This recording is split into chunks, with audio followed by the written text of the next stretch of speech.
Bab 291, Tugas Memanggil dan Musuh Menunggu. Nama, bereinkarnasi dengan sistem terkuat penulis.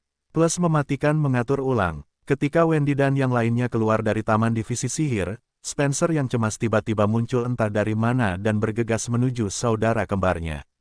Dia telah mencari Wendy di seluruh divisi, tetapi dia tidak dapat menemukannya. Untungnya, ketika dia hendak menuju ke divisi lain, dia melihat mereka keluar dari taman dan segera berlari ke arah mereka. Apa yang terjadi dengan Komandan Ksatria? Spencer bertanya dengan ekspresi serius. Apakah kamu baik-baik saja, Wendy? Apakah kamu terluka? Aku baik-baik saja, kakak, jawab Wendy. Apakah iblis masih ada di sekitar? Ini adalah kekhawatiran yang paling mendesak bagi mereka saat ini karena William saat ini tidak sadarkan diri dan tidak dapat melindungi dirinya sendiri jika iblis memutuskan untuk mengamuk di dalam akademi. Aku tidak tahu. Spencer menggelengkan kepalanya. Aku meninggalkan Grand Coliseum untuk mencarimu, tepat setelah iblis muncul. Wendy merasa tersentuh karena saudara kembarnya mengutamakan keselamatannya dan bergegas menuju divisi sihir untuk mencarinya. Namun, ketika Spencer menawarkan diri untuk menggendong William, dia dengan tegas menolak tawarannya. Sebaliknya, dia mendesak kakaknya untuk memeriksa situasi terkini, sementara mereka menuju asrama Lunaris. Spencer menyetujui usulan saudara perempuannya dan kembali ke Grand Coliseum. Karena ST dan yang lainnya bersamanya, dan Knight Commander-nya saat ini sedang tidak bertugas, Siskon yang terlalu protektif menganggap bahwa saudara perempuannya saat ini aman dan pergi dengan tenang. Asrama Lunaris adalah asrama tahun pertama di divisi sihir. ST mengusulkan untuk membawa William ke kamarnya untuk beristirahat, sementara mereka menunggu pertempuran melawan iblis mereda. Mereka yakin bahwa para knight, instruktur, dan para siswa akan mampu mengusir iblis. Inilah sebabnya mereka memutuskan untuk memprioritaskan keselamatan William daripada pergi ke Grand Coliseum. Tanda hubung tanda hubung tanda hubung tanda hubung tanda hubung. Seorang pria berjubah hitam menyelinap ke dalam rumah harta karun Royal Academy.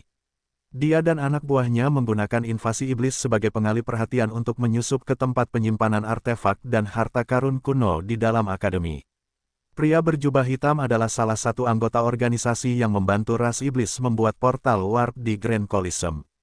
Jika Astral Worm ada di sana, ia akan mengenali pria itu sebagai orang yang sama yang telah memberinya, Carter, untuk digunakan sebagai wadah agar dapat memasuki akademi dan menjalankan misinya. Karena pergantian peristiwa yang tiba-tiba, para pembela perbendaharaan terpaksa membagi pasukan mereka dan memperkuat para pembela di Coliseum. Mereka yang tertinggal dengan mudah ditangani oleh para anggota organisasi yang mengkhususkan diri dalam pertempuran. Tuan, semua penjaga telah disingkirkan, seorang pria mengenakan topeng hitam melaporkan. Baik, jawab pria berjubah hitam. Jaga semua pintu masuk dan pastikan tidak ada yang menggangguku. Baik, Tuan. Pria bertopeng hitam itu menganggukkan kepalanya dan berdiri di pintu masuk untuk mencegah siapapun mengganggu misi atasannya. Setelah berjalan beberapa menit, pria berjubah hitam berhenti di depan pintu hitam besar yang dipenuhi banyak rune kuno. Itu adalah pintu masuk yang menuju ke rumah harta karun. Hanya dekan akademi yang memiliki kunci untuk membukanya. Untungnya, mereka berhasil mencuri kunci itu sehari yang lalu, saat dekan sedang mengadakan rapat di luar akademi. Mereka meninggalkan replika yang sempurna untuk mencegah Simon, dekan akademi, menemukan sesuatu yang mencurigakan. Pria berjubah hitam mengeluarkan bola perak kecil dari cincin penyimpanannya dan mengangkatnya di atas kepalanya. Biarkan kemuliaan Akademi Helan selamanya bersinar terang. Teriak pria itu dan bola perak di tangannya bersinar. Pintu perbendaharaan perlahan terbuka, memperlihatkan tumpukan koin emas, permata, senjata, baju zirah, dan artefak lain yang telah disimpan di akademi selama bertahun-tahun. Bibir pria berjubah hitam melengkung membentuk seringai saat dia menatap harta tak ternilai yang ada di dalam brankas harta karun. Pemimpinnya memerintahkannya untuk menggeledah perbendaharaan akademi untuk meningkatkan pendanaan organisasi mereka.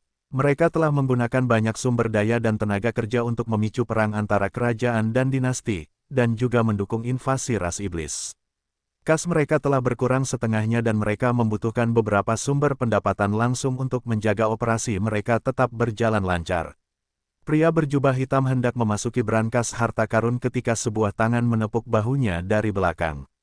Kerja bagus, Sebuah suara yang dipenuhi kebahagiaan terdengar dari belakang pria berjubah itu. Aku akan mengurusnya dari sini. Kamu bisa beristirahat dengan tenang. Sebelum pria berjubah hitam sempat bereaksi, tangan yang sama yang menepuk bahunya mencengkeram kepalanya dan memutarnya. Suara tulang patah bergema di dalam gudang harta karun yang sunyi. James melempar mayat itu ke samping dan memasuki gudang harta karun dengan senyum jahat di wajahnya. Saatnya menjarah tempat ini, James terkekeh saat mengaktifkan cincin penyimpanan di tangannya. Seperti lubang hitam, semua harta karun di dalam gudang itu tersedot ke arah cincin James hingga tidak ada yang tersisa. Bandit tua Lon bersiul puas saat dia berjalan keluar dari gudang harta karun. Jika Raja Noah, Emrys, dan Simon ada di sana untuk menyaksikan aksi bandit James, mereka semua pasti akan memanggil senjata mereka dan melawan orang tua itu sampai akhir. Meskipun James peduli dengan kerajaan Helan, dia lebih peduli dengan keluarganya dan bawahannya yang berada di bawah komandonya. Dia tidak berharap banyak dari raja, dan dia tentu tidak berharap raja akan memberinya hadiah tambahan atas informasi yang telah diberikannya. Baginya, organisasi hanyalah kambing hitam yang mudah. Dia bisa menyalahkan organisasi atas segalanya. Aku bisa memberitahu mereka bahwa aku datang terlambat, pikir James sambil tersenyum jahat. Tiba-tiba, Ezio muncul di hadapannya sambil memegang pedang pendek berlumuran darah. Semua orang telah tersingkir, Tuan, lapor Ezio. Pertempuran di Grand Coliseum juga hampir berakhir. Waktu yang tepat, aku akan memeriksa Matthew dan Leah. Kau pergi dan temukan William. Mengetahui anak itu, dia mungkin akan menjadi pusat kekacauan ini. Ya, Tuan. Ezio menghilang ke dalam kabut hitam dan terbang ke arah divisi sihir. James memperhatikannya pergi sebelum menoleh untuk melihat sisi kanan ini. Berapa lama kau berencana untuk bersembunyi? Tanya James. Apakah kau akan melaporkanku kepada Yang Mulia? Ia mengakhiri dengan nada sarkastis. Saingan James, Swatsane dari kerajaan Helan, Aramis Brancaliburn, muncul begitu saja dan menatapnya dengan jijik. Aku selalu tahu bahwa membiarkanmu tetap ada adalah sebuah kesalahan, kata Aramis sambil mendengus. Kau bahkan menggunakan iblis dan organisasi rahasia itu untuk mengisi kantongmu dengan koin emas. Sungguh licik dirimu. Wah, terima kasih. Jawab James. Jadi, apa yang akan kau lakukan? Apakah kau akan bertarung, atau kau akan bertarung? Aramis tidak repot-repot menjawab, dan malah menghunus pedangnya dari sarungnya sebelum mengambil posisi bertarung. Di sisi lain, James memanggil kapak raksasanya dan meletakkannya di bahunya.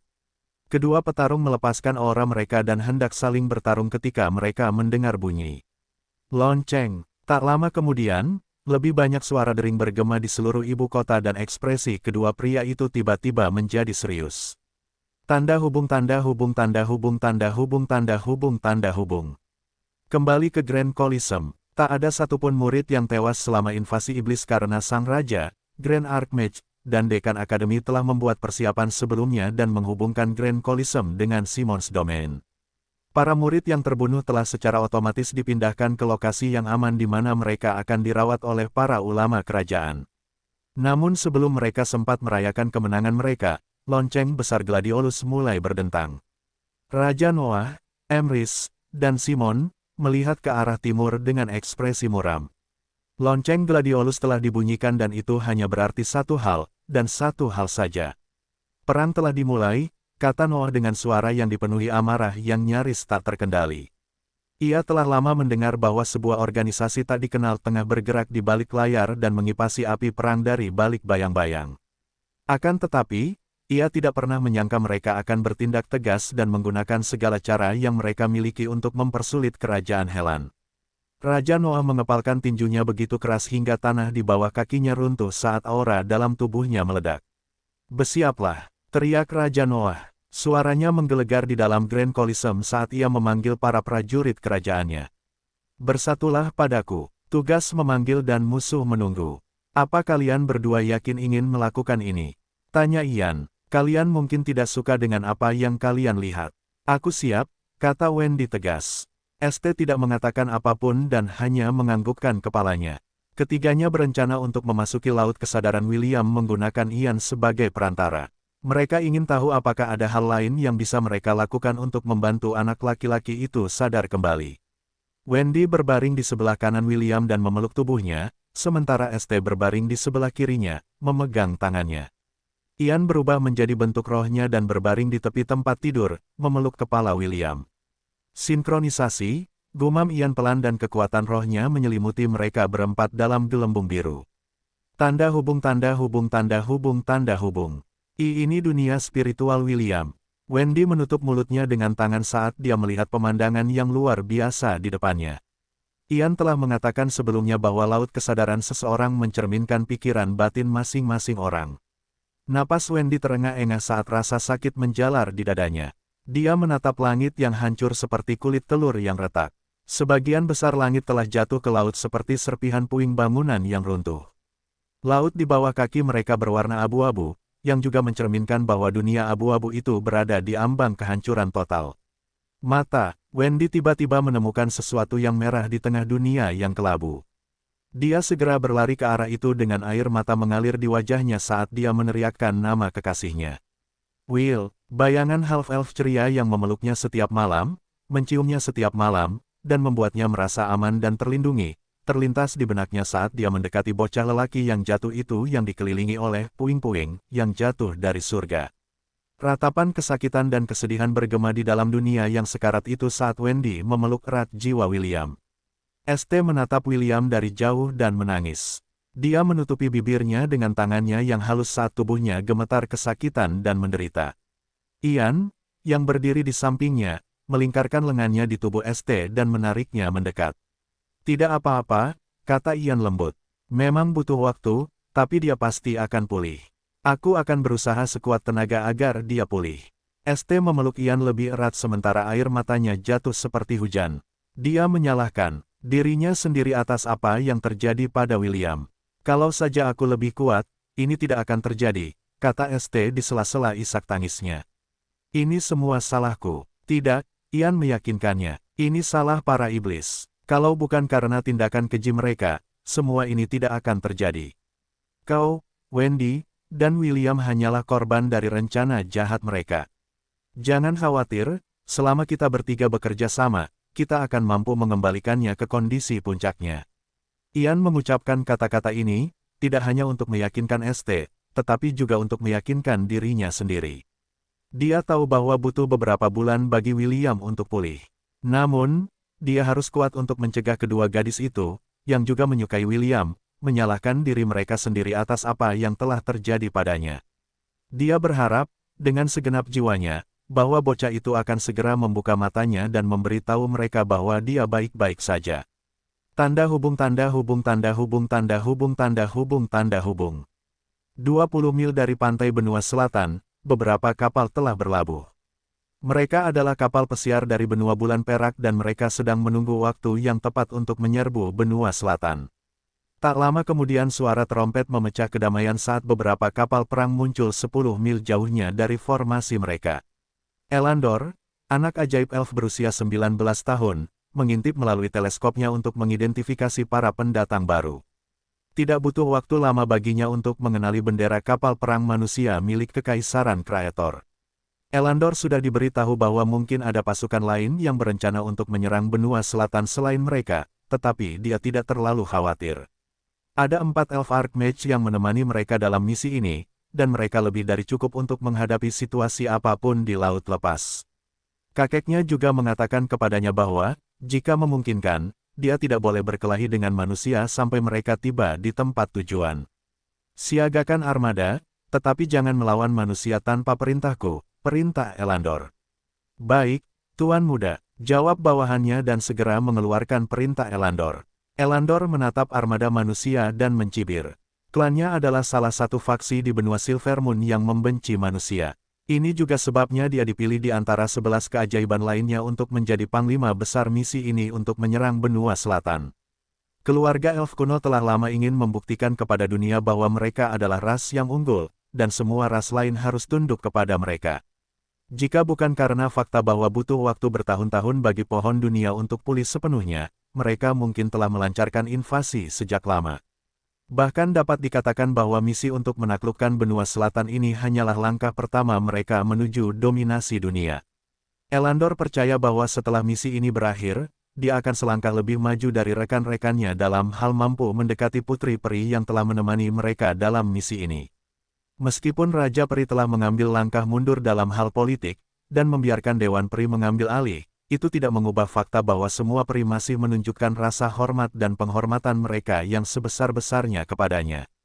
Tepat ketika para peri memperhatikan mereka, seorang pemuda tampan di akhir masa remajanya melihat kembali ke formasi peri di kejauhan. Dia tersenyum lebar saat melambaikan tangan dengan santai agar anak buahnya mundur.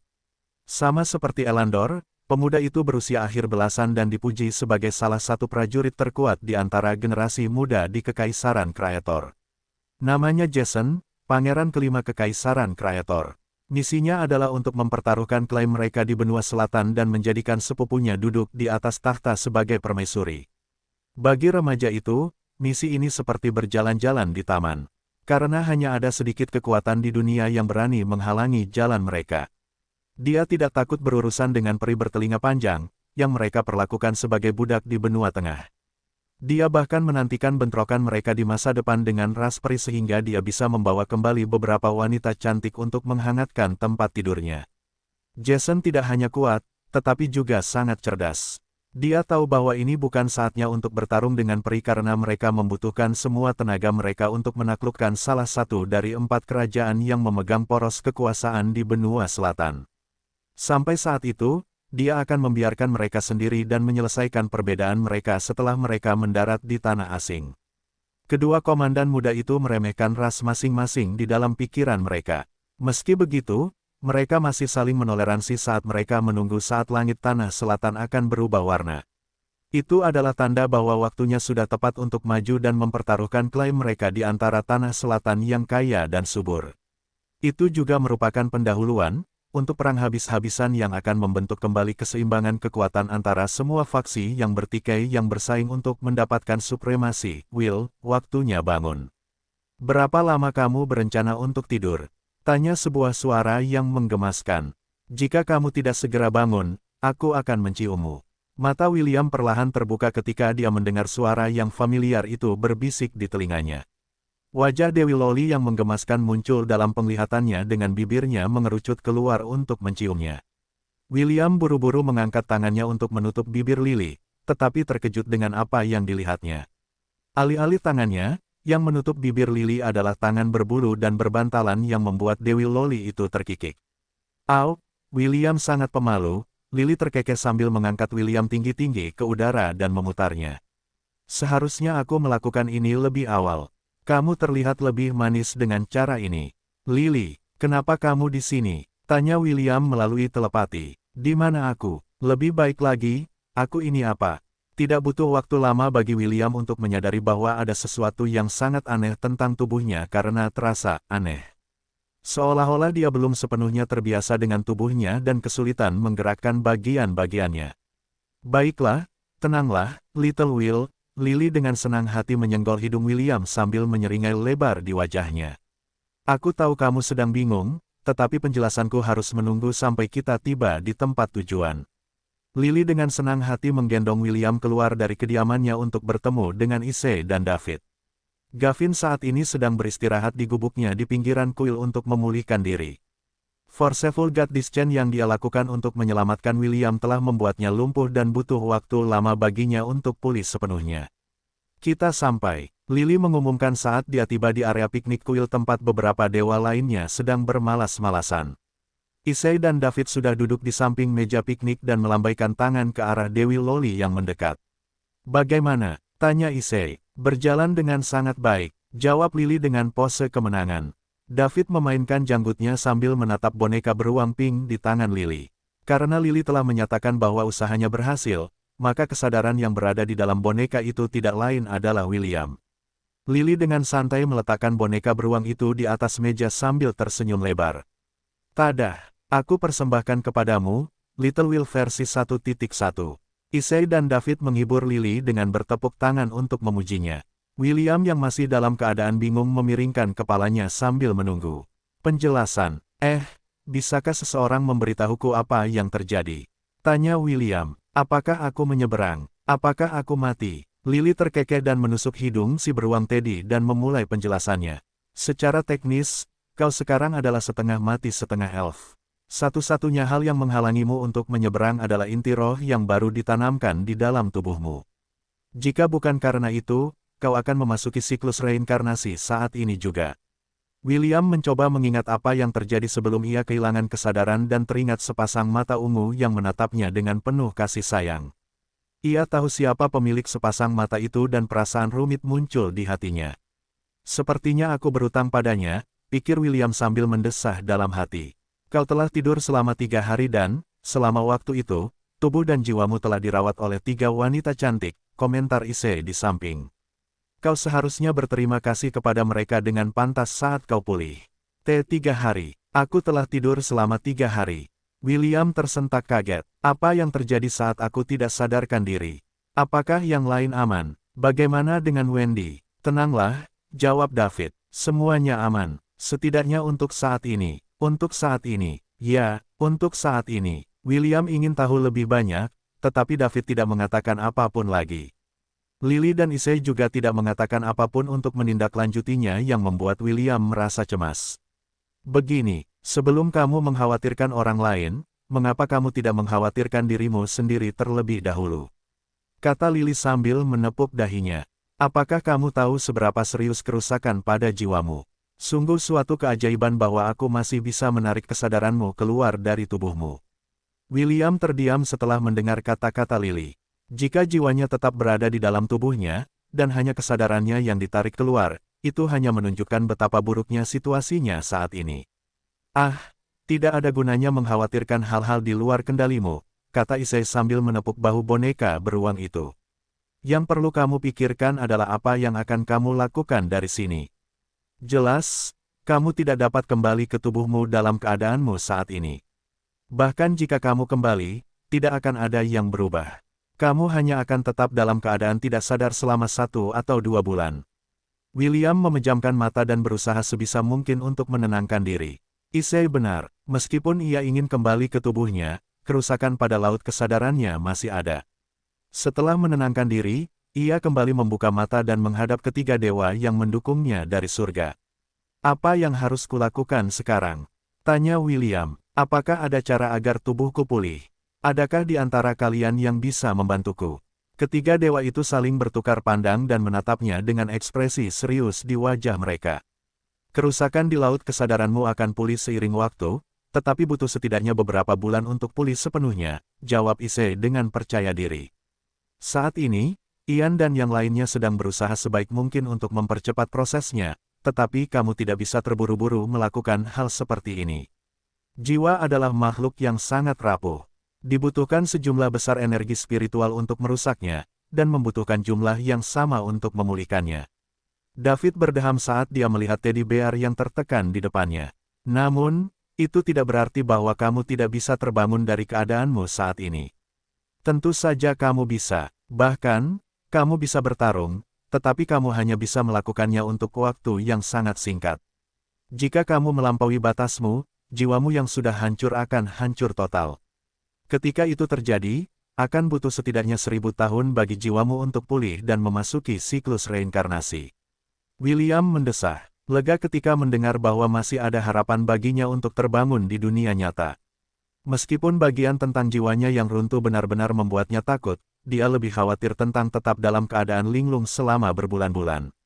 Mah, jangan bicarakan hal-hal ini dulu, sela Lily. Mari bicarakan yang penting. William, sudah waktunya kau belajar cara menggunakan keilahian yang kami berikan padamu. Jangan bilang kau hanya menganggap lollipopku sebagai camilan biasa untuk memikat gadis-gadis kecil yang lucu agar mengikutimu. Meskipun aku tidak keberatan jika kau melakukan itu, orang-orang di sekitarmu pasti akan memperlakukanmu sebagai sampah. Lollipopmu bukan hanya camilan. William menggaruk kepalanya. Kupikir itu hanya permen yang menghilangkan efek status lainnya. Dia bisa melakukan lebih dari itu. Tentu saja bisa, kata Lily dengan sikap sombong. Paling-paling, kau hanya menggunakan 10% dari kekuatan penuhnya. Dan kau menggunakan milikku sebesar 25%, komentar Issei. Kau juga tidak sepenuhnya memanfaatkan kekuatan kelas pekerjaan gembala. David bergabung dengan teman-temannya dalam mengomel pada William. Kau kehilangan banyak hal. Tiga dewa menatap William dengan senyum nakal di wajah mereka. Jangan terburu-buru untuk kembali, Will kecil, kata Lily dengan seringel lebar di wajahnya. Kau akan menjalani pelatihan keilahian agar kau tidak menyia-nyiakan hadiah berharga yang kami berikan padamu. Aku masih tidak bisa menerima kenyataan bahwa, cacing, hampir mendapat manfaat dari berkat yang kami berikan padamu. Jika itu benar-benar terjadi, aku akan turun ke duniamu dan mencabik-cabik cacing itu. Setelah ledakan amarah Lily, tiga dewa menyeret William ke pinggiran kuil untuk memulai pelatihan keilahiannya. Issei dan David memiliki pendapat yang sama dengan Dewi Loli. Jika William tahu cara memanfaatkan kekuatan ilahi yang mereka berikan kepadanya, bahkan dalam kondisinya yang lemah, Astral Worm tidak akan dapat mengalahkannya dengan mudah. Apa yang mereka lakukan? Mereka bermain batu, gunting, dan kertas untuk melihat siapa yang akan mengajarimu terlebih dahulu. Bagaimana denganmu, Sir David? Tanya William. Kau tidak akan bergabung dengan mereka. David memainkan jenggotnya dan tersenyum. Aku memutuskan untuk menjadi orang terakhir yang membimbingmu.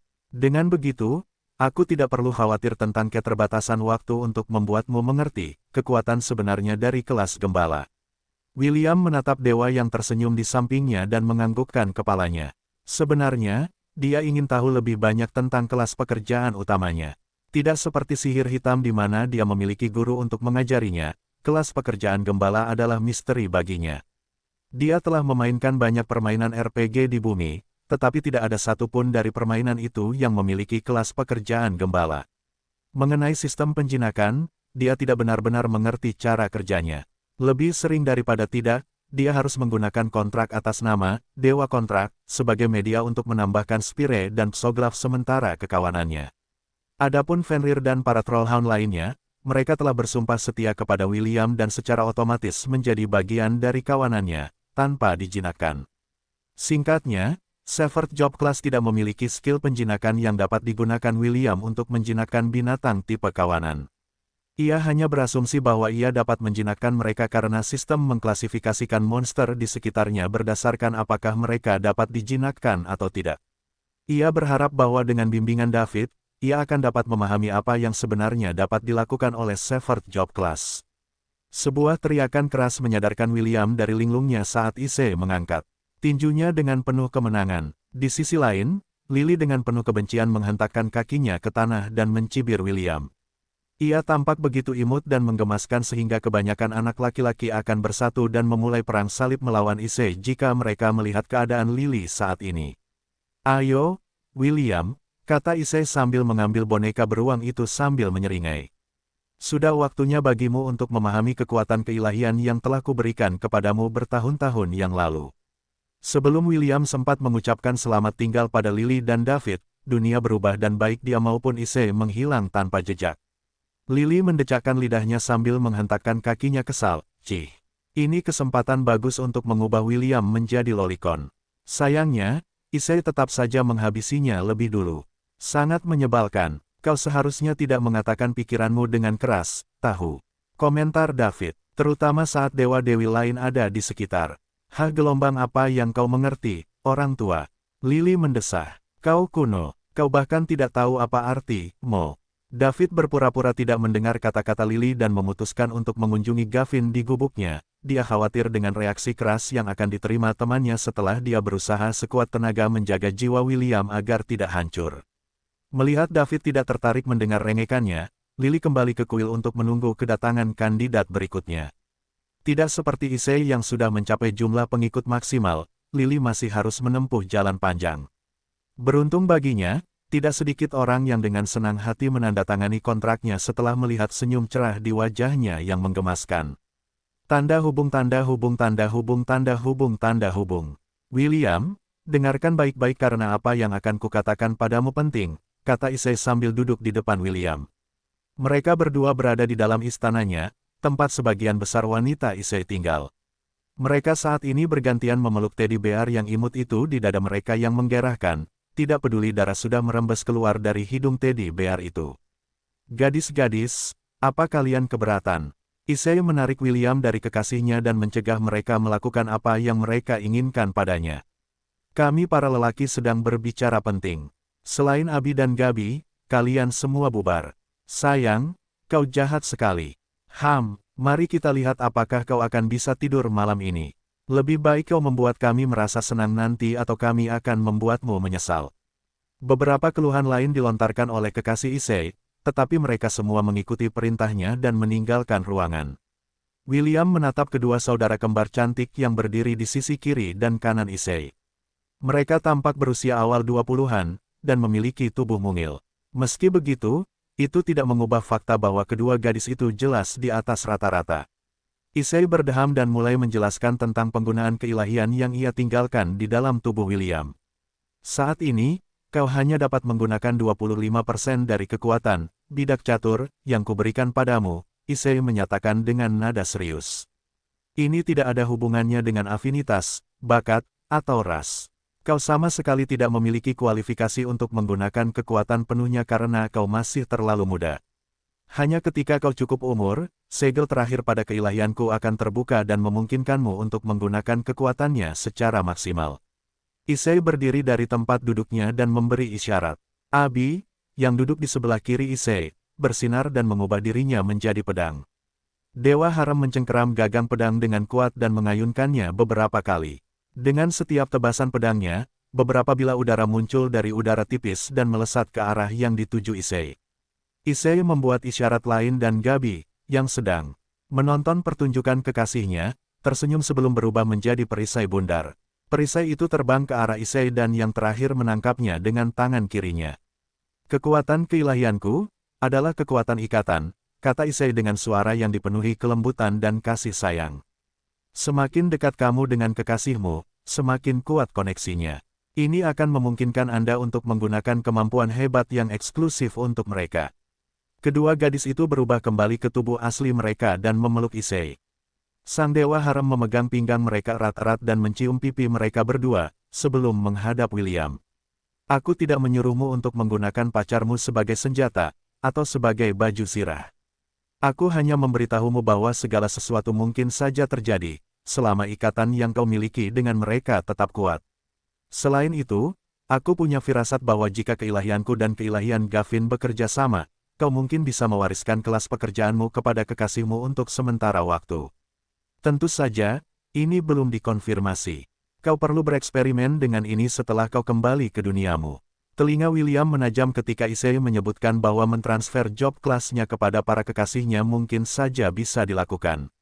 Ia membayangkan Wendy menggunakan kekuatan job kelas Mong untuk menghajar saudara kembarnya, Spencer, dan itu sangat memperbaiki suasana hatinya.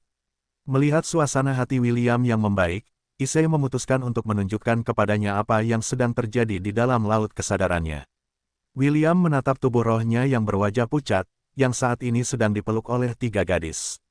Wendy memeluk tubuhnya dari sisi kanannya, seorang putri duyung cantik berambut biru memeluknya dari belakang, dan seorang gadis berambut perak memeluknya dari sisi kiri.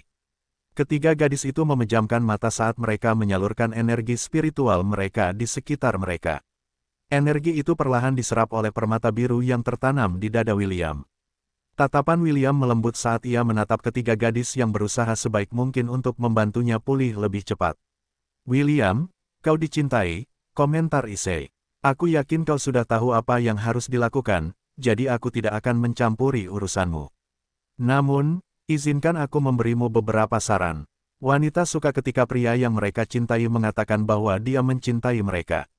Jangan hanya menunjukkan, dan membuat mereka merasa, bahwa kau mencintai mereka. Gunakan kata-kata juga, komunikasi adalah cara paling efektif untuk menjaga hubungan tetap sehat, kau mengerti? Ya, jawab William sambil menganggukkan kepalanya. Terima kasih, aku akan mengingatnya. Bagus, karena ini adalah acara khusus, izinkan aku membantumu sedikit. Ingat, kata-kata itu penting. Issei mengingatkan William sambil meletakkan tangannya di atas kepalanya. Aku akan membiarkanmu berbicara dengan mereka untuk beberapa waktu, jadi pastikan untuk memberitahu mereka bahwa kau aman. Sesuatu yang hangat menyebar ke seluruh tubuh William saat dia merasakan dirinya ditarik kembali oleh kekuatan yang kuat. Issei dan kedua kekasihnya saling melirik sebelum meninggalkan ruangan. Mereka akan memberi anak laki-laki itu privasi dan membiarkannya menyelesaikan urusannya dengan pacar-pacarnya, sebelum pelatihannya resmi dimulai. Tanda hubung tanda hubung tanda hubung tanda hubung tanda hubung tanda hubung. Wendy, ST, dan Ian baru saja selesai menyalurkan energi spiritual mereka kepada William, ketika mereka merasakan angin sepoi-sepoi bertiup di antara mereka. Tak lama kemudian, mereka mendengar suara memanggil mereka. Suara yang ingin mereka dengar sejak Carter kehilangan kesadaran. "Terima kasih sudah menjagaku." Suara William bergema di laut kesadarannya yang membuat mata ketiga gadis itu terbelalak kaget. "Aku tidak punya banyak waktu, jadi, tolong, izinkan aku bicara tanpa diganggu. Pertama-tama, aku ingin meminta maaf kepada kalian bertiga. Aku bisa saja mencegah Carter menyakiti kalian semua, tetapi aku memutuskan untuk mengawasinya dari samping dan membiarkan mantranya yang kotor merusak kesadaran kalian. St, maafkan aku. Aku bisa saja menghilangkan mantranya sejak lama dan mencegahmu menderita. Kata-kata tidak bisa menggambarkan betapa aku membenci diriku sendiri karena tidak membunuh Carter sebelumnya. Mengenalmu, aku rasa kau mungkin diliputi rasa bersalah saat ini. Aku minta maaf karena membuatmu menderita. Aku minta maaf karena membuatmu merasa bersalah. Dan yang terpenting, aku minta maaf karena tidak bisa datang untuk meminta maaf secara langsung. William kemudian menjelaskan semuanya dari awal. Bagaimana ia menemukan bahwa Wendy berada di bawah pengaruh mantra sugesti yang perlahan-lahan menyerang laut kesadarannya dan keraguan yang ia rasakan dalam menghilangkan mantra tersebut pada tahap awal. Ia menjelaskan bagaimana Carter mencoba menggunakan mantra tersebut untuk mendapatkan keinginannya terhadap Wendy, yang memaksa William untuk menangani masalah tersebut dengan tangannya sendiri dan memurnikan kutukan di dalam tubuhnya. "Maaf, Wendy," suara William, yang dipenuhi rasa malu dan bersalah, meresap ke dalam dunia spiritualnya. "Aku menggunakanmu sebagai umpan agar bisa dekat dengan Carter.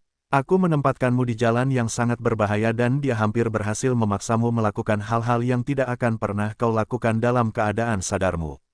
Aku tidak tahu apakah kau membenciku sekarang, tetapi ketahuilah ini, aku akan menerima hukuman apapun yang akan kau berikan padaku begitu aku pulih. Aku minta maaf jika kau merasa kecewa padaku. Jika kau ingin mengakhiri hubungan kita maka aku akan menerimanya. Akulah yang salah dan aku tidak pantas mendapatkan seseorang sepertimu dalam hidupku." Wendy mengepalkan tinjunya dan memukul dada William pelan. Dia lupa bahwa half-elf itu telah memberitahu mereka untuk tidak menyela perkataannya. Perasaan dalam hatinya telah meledak, yang membuat kedua gadis di sampingnya terkejut. "Jika kau ingin meminta maaf, buka matamu dan minta maaf padaku secara langsung." Gerutu Wendy frustrasi. "Aku akan memastikan untuk meninjumu tanpa menahan diri sampai aku melampiaskan semua rasa frustrasiku." Petik 2.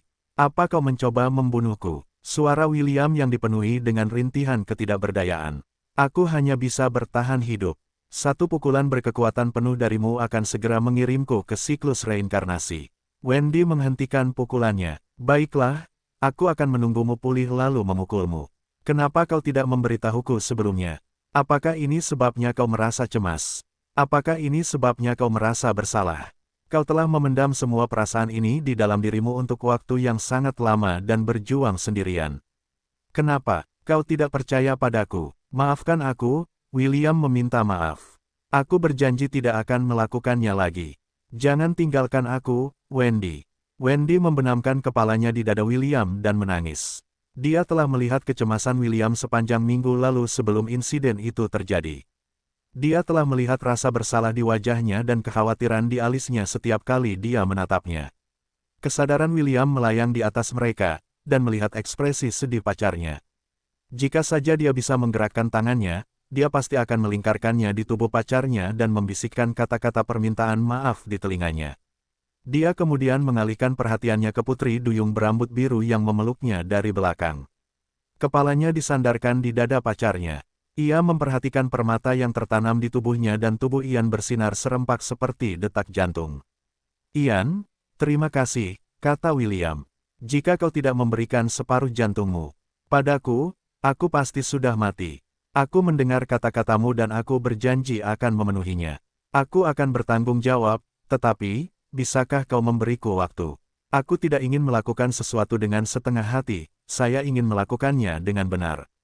Aku tahu ini mungkin mendadak, tapi aku ingin tahu lebih banyak tentangmu. Mari kita bicarakan ini pelan-pelan. Juga, apakah ini sebabnya kau selalu bertengkar denganku?" Mereka bilang cinta hanya berjarak satu garis tipis dari benci. Ayah gelombang kurasa putri duyung pun tak bisa menolak pesonaku. Tampan itu dosa. Ian menggelengkan kepalanya tak berdaya karena ia tahu William hanya berusaha mencairkan suasana yang menyedihkan itu. Meski begitu, jauh di lubuk hatinya, ia merasa senang. Ia bisa tahu William serius saat mengatakan akan bertanggung jawab, dan itu membuatnya merasa pengorbanannya sepadan. Senyum muncul di wajah Ian saat ia menepuk kepala William. Aku juga ingin tahu lebih banyak tentangmu, bisik Ian di telinga William. Jangan berdebat denganku sepanjang waktu. Kaulah yang selalu berdebat denganku lebih dulu, gerutu William. Apa katamu? Maaf, aku yang salah. Aku akan berusaha sebaik mungkin untuk tidak berdebat denganmu lagi. Itu lebih baik. Ian mengangguk dan memejamkan mata. Ia merasa sedikit lelah karena ia adalah orang yang menangani sebagian besar pemindahan roh ke tubuh William. William kemudian mengalihkan perhatiannya ke gadis berambut perak itu. "ST, kau sangat cantik," kata William. "Rambut perakmu, dan terutama matamu. Aku belum pernah melihat seseorang dengan mata semerah milikmu." ST mendengus dan memejamkan mata yang dipuji William beberapa detik yang lalu. Namun, tangannya yang memeluk tubuh anak laki-laki itu tetap kuat. Seolah-olah ia takut tubuh William akan terbang menjauh jika ia melonggarkan cengkeramannya sedikit saja. "Aku tahu ini mungkin terdengar seperti pertanyaan bodoh, tetapi, aku harus tahu. Apakah kau benar-benar seorang gadis?" William bertanya dengan rasa ingin tahu yang tulus. "Aku seorang gadis," jawab ST.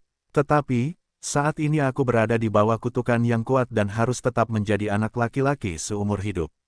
Aku tidak tahu bagaimana Ian berhasil, sementara, membuka segel kutukan yang ditempatkan di tubuhnya, tetapi aku hanya dapat memiliki penampilan ini di dalam laut kesadaranmu.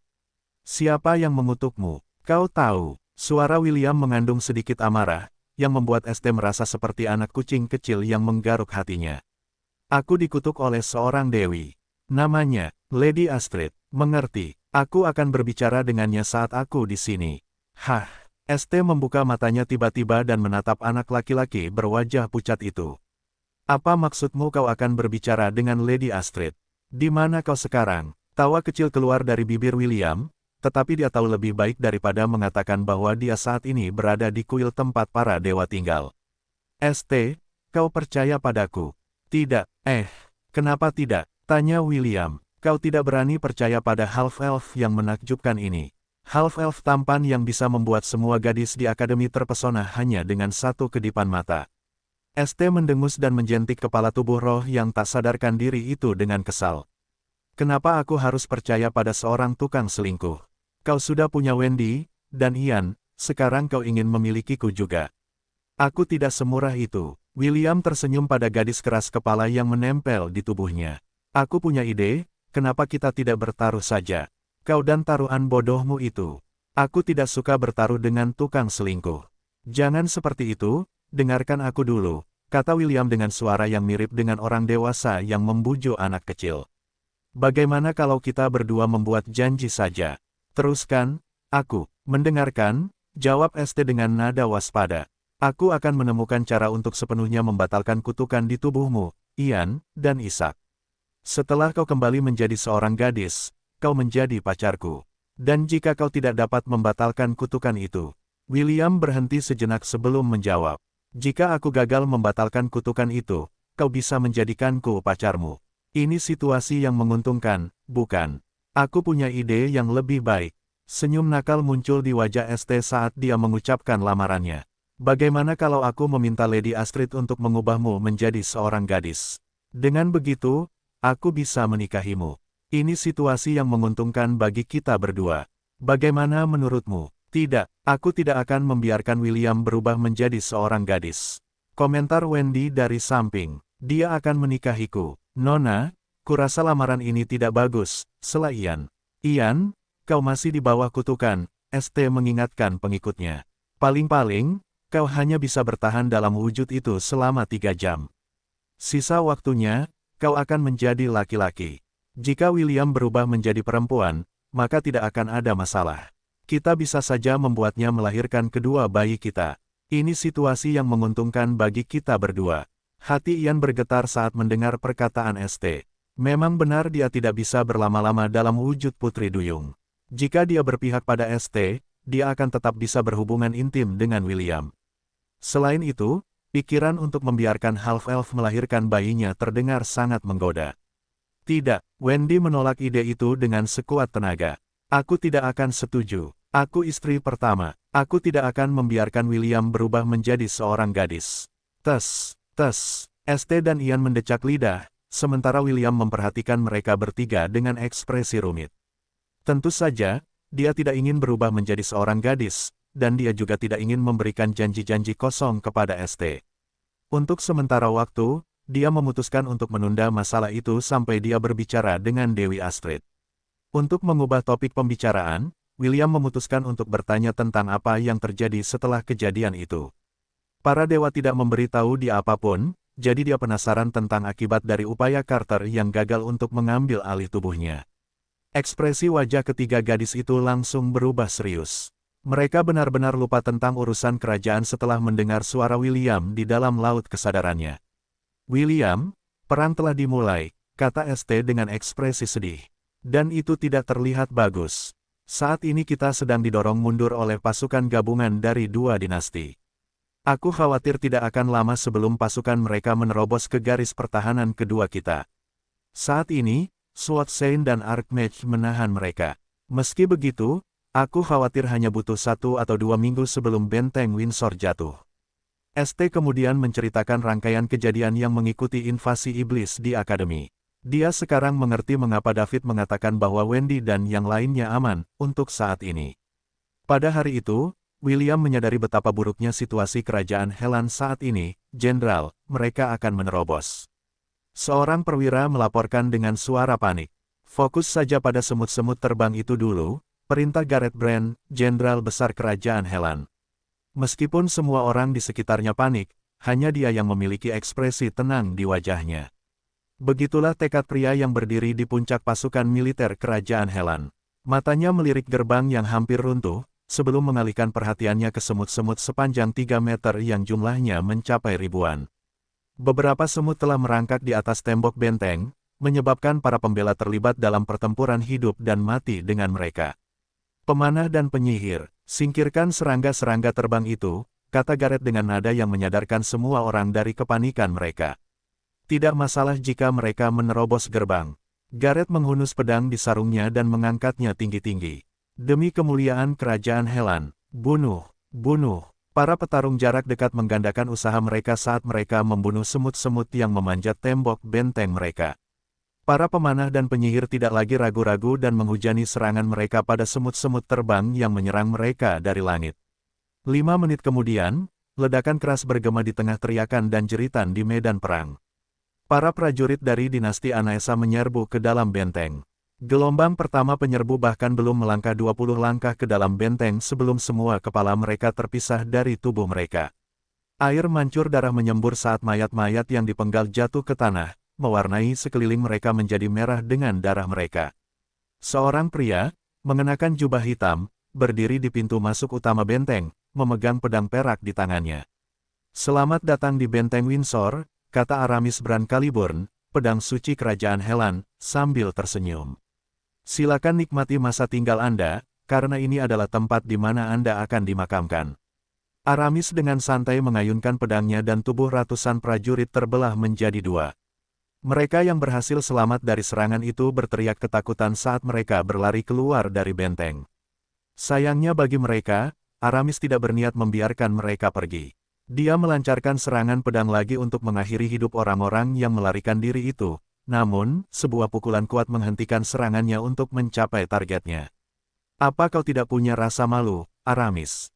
Seorang pria berambut abu-abu muncul begitu saja dan berdiri menghadap Sword Saint dari kerajaan Helen. Kau telah melanggar aturan tidak tertulis. Saint tidak seharusnya menebas mereka yang berada di bawah Mithril Ranks selama masa perang. Apa kau tidak takut dengan konsekuensi tindakanmu? Aramis terkekeh seolah-olah apa yang dikatakan pria itu kepadanya adalah lelucon yang lucu. Ia kemudian mengarahkan pedangnya ke pria berambut abu-abu itu dan mencibir.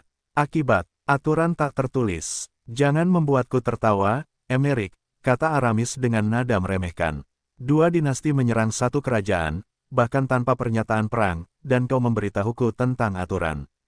Emeric menyeringai dan menghunus pedangnya. Kau benar. Tidak ada gunanya membicarakan aturan saat ini. Tiba-tiba, kedua SWAT Saint menghilang dari tempat mereka berdiri. Bentrokan keras yang mengirimkan gelombang kejut ke seluruh medan perang membuat para penyerbu dan para pembela sama-sama bersiap menghadapi dampaknya. Apa kau tidak takut akan membunuh anak buahmu sendiri jika kita bertarung di dalam benteng ini? Kata Emerick setelah menjauh dari lawannya. Tangan kanannya, yang memegang pedang, terasa mati rasa karena bentrokan awal dengan Aramis. Sudah lama sejak mereka berdua beradu pedang dan, dari penyelidikan awalnya, Emerick segera menyadari bahwa Aramis telah meningkatkan kultivasinya dan sudah satu level lebih kuat darinya. Aku tidak takut, jawab Aramis. Saat para pria pemberani Helan melangkah masuk ke dalam benteng ini, mereka semua siap untuk mati. Dari prajurit terendah, hingga jenderal tertinggi, mereka akan bertarung sampai mati untuk mempertahankan kerajaan kita. Bagaimana denganmu? Apa kau tidak takut mati? Emerick mencibir. Amaris mendengus. Aku tidak bisa mati bahkan jika aku mau. Aramis sekali lagi mengangkat pedangnya saat matanya bersinar merah darah. James memberinya julukan, Salamander, bukan karena dia membencinya, tetapi karena Aramis adalah salah satu lawan yang menyebalkan yang bahkan membuat penguasa Lon kesal. Aramis melangkah maju dan segera muncul 4 meter jauhnya dari Emerick. Dia menusukkan pedangnya ke depan, tanpa rasa takut dan tidak peduli dengan fakta bahwa SWAT Saint lainnya dari dinasti Aenasa telah menyelinap di belakangnya. Emerick dengan ahli menangkis serangan itu dan menyiapkan serangan balik. Sebuah seringai muncul di wajahnya saat dia melihat bilah pedang rekannya menembus dada Aramis, sementara pedang Emerick sendiri menembus kepala Aramis. Kedua SWAT Saint saling berpandangan dan tersenyum. Mereka tahu Aramis kuat, tetapi jika mereka menciptakan jebakan yang sempurna untuknya, bahkan seorang SWAT Saint akan mati, atau setidaknya menderita cedera serius dalam prosesnya. Emerick hendak mencabut pedangnya dari kepala lawannya ketika matanya membelalak kaget. Ruark! Emerick tidak dapat menyelesaikan kata-katanya sebelum tangan yang memegang pedangnya terputus dari tubuhnya. Rekannya tidak bernasib lebih baik saat pedang perak menembus dadanya. Kau, bagaimana? SWAT Saint yang telah menusuk Aramis dari belakang bertanya saat dia berlutut. Aramis tidak memberinya jawaban. Sebaliknya, pedang perak itu bergerak seperti bayangan dan memisahkan kepalanya dari tubuhnya. Sampai saat kematiannya, SWAT Saint masih tidak menyadari bagaimana Aramis mampu lolos dari serangan tepat waktu mereka yang menghancurkan jantung dan otaknya, pada saat yang bersamaan. Emerick tidak menunggu untuk melihat kematian rekannya karena dia sudah mundur dari medan perang. Dia dengan tegas pergi saat tangannya terputus, dan memfokuskan perhatiannya pada teknik gerakannya. Sayang sekali, satu lolos, desa Aramis saat dia menginjak kepala SWAT Saint, yang telah menusuknya dari belakang, dan mengubahnya menjadi pasta daging. Dia tidak berhenti di situ dan mengembuskan api dari mulutnya untuk membakar mayat di bawah kakinya. Saat dia membakar mayat itu menjadi abu, lubang menganga di dada dan kepalanya perlahan-lahan beregenerasi. Semenit kemudian, Aramis kembali ke dirinya yang biasa, kecuali noda darah di dahi dan dadanya. Aramis kemudian melihat ke atas benteng tempat jenderal besar kerajaan Helan berdiri. Gareth mengangguk sebentar sebelum mengalihkan perhatiannya kembali ke medan perang. Keduanya memiliki peran untuk dimainkan dan perang baru saja dimulai. Dinasti Anaesa memiliki 3 SWAT Saint. Satu telah tewas, yang lain kehilangan tangan dominannya, dan yang ketiga berada di tempat lain. Aramis menyesal karena tidak dapat menyingkirkan Emerick karena yang terakhir telah mundur dengan tergesa-gesa, sambil menggunakan rekannya sebagai umpan meriam untuk memberinya waktu untuk melarikan diri. Tidak apa-apa, ini akan memberi kita sedikit waktu lagi, pikir Aramis sambil melangkah maju. Sebuah trompet berbunyi di kejauhan dan pasukan dinasti Anaesa mundur dengan tergesa-gesa. Para pembela menyaksikan mereka pergi dengan mata penuh kebencian, tetapi mereka tidak berani mengejar mereka. Mereka tahu bahwa musuh-musuh mereka akan kembali dan, ketika itu terjadi, pertempuran melelahkan lainnya akan terjadi. Ada alasan mengapa James membenci Aramis, dan itu bukan hanya karena yang terakhir telah jatuh cinta dengan wanita yang sama dengannya. Tidak, James membenci Aramis karena dia adalah salah satu dari sedikit orang yang tidak bisa dibunuhnya di seluruh benua selatan. Mengapa? Karena salamander dari kerajaan Helan itu hampir abadi. Bahkan jika seseorang mengubah tubuhnya menjadi pasta daging, dia akan tetap bangkit dan menghantuimu seperti hantu yang ingin membalas dendam. Tidak banyak orang yang tahu ini. Lawan mereka hanya berpikir bahwa dia memiliki kemampuan regeneratif yang sangat kuat yang membuatnya sangat sulit dibunuh. Itulah sebabnya Emerick dan rekannya menargetkan jantung dan otaknya pada saat yang sama, untuk membunuhnya seketika. Sayangnya, mereka tidak tahu apapun tentang kutukan yang dijatuhkan pada tubuh Amaris. Kutukan yang dijatuhkan padanya oleh wanita yang dicintainya. Wanita yang sama yang dinikahi James bertahun-tahun lalu. Wanita yang telah membuat dua pria terhebat di kerajaan Helan bertekuk lutut dan membuat mereka menumpahkan darah atas namanya. Dia tidak lain adalah Erza Anwen Aoif. Penyihir abadi yang berasal dari dinasti Zelan James bersiul saat dia duduk di atas benteng pertahanan yang berbatasan dengan dinasti Zelan. Ketika iblis menyerbu akademi, dua dinasti, Anaesa dan Zelan, melancarkan invasi pada saat yang sama. Benteng pertama yang bertahan melawan pasukan Anaesa jatuh setelah 2 hari. Para penyintas buru-buru berkumpul kembali di benteng Windsor untuk melawan kemajuan pasukan Anaesa yang berjumlah jutaan. Sebagian besar pasukan mereka terdiri dari binatang tipe semut. Ini adalah alasan utama mengapa garis pertahanan pertama di timur mudah diserbu.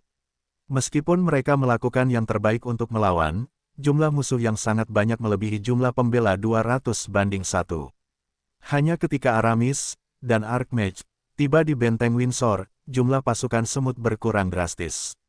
Adapun benteng yang menghadapi pasukan Zelan, mereka mampu bertahan sampai James dan Lawrence tiba sebagai bala bantuan.